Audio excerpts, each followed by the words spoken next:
if you're going to convince somebody of something, if you're going to persuade Sure. somebody, critical is your tone of voice. So, Timothy Egan, let's just break it down. Title: Against Nature.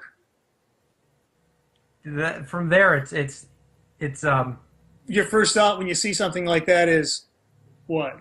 the well, it's negative. It's Yeah, like destruction of or not for nature. not Someone who is for nature. against opposing nature. Right. So if you were somebody who was against nature, that would put you in what category of people?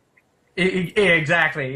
You would be classified as perhaps in the same realm as Rob Bishop, perhaps. Yes, exactly. So he sets it up pretty well with the title "Against Nature." You've got to be pretty extreme to be against nature. It's kind of like being against baseball, Exactly. that he uses, which is contrasting the good with the evil. Yeah. We've seen it in two paragraphs so far. Okay, let's move on to the third paragraph. But it has. What? I thought we weren't supposed to write little tiny sentences like that that didn't weren't really clear.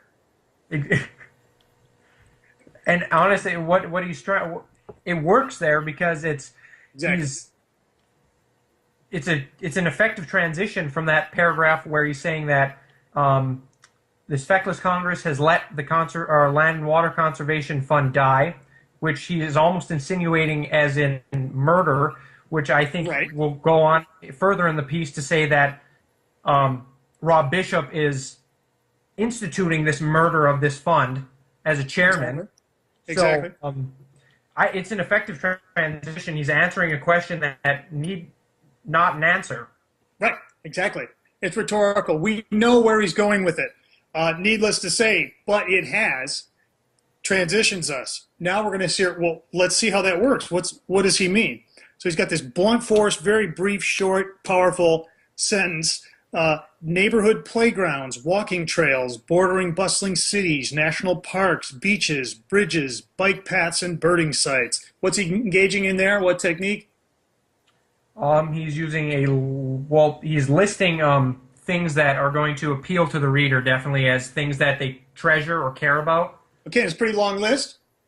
Yeah. Why make a long list like that? What's the effect?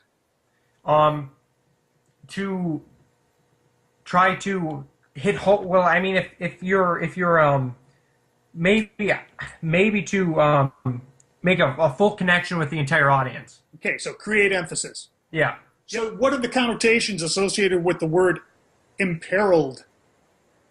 Um, Danger. You're at risk. They're at risk. Now, what about imperious? Um, I believe it's a derivative of imperial, so authority without a justification.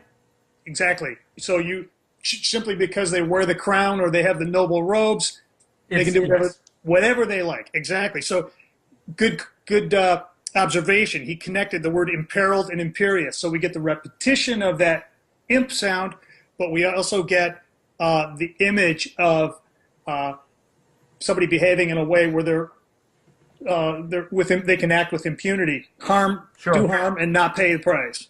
Good call. Yes. Thank you. Um, so in that just that short passage, we've got the short, effective, powerful sentence. We've got a serial listing, which adds emphasis because of the sheer weight of the length of the number of examples. How about repetition of any sounds in that sentence? The place in Pennsylvania where Flight 93 went down. Oh, there are locations that are dear to many people's hearts. Bingo. Yeah. Yep. So we've got these iconic references to iconic imagery that the common reader of the New York Times, which is going to be a general audience readership, they're going to hear that and go, "Yeah, I know that." Exactly. So Making a connection. Yep. making a connection with the reader on a what kind of a level would we call it? A purely logical level, an emotional level? I'd say um, Does he? a personal, maybe using the emotional value of it. So pathos at a Ethos, definitely. What about his credibility if we're reading this so far, what has he done or said that might lead us to think this guy knows what he's talking about?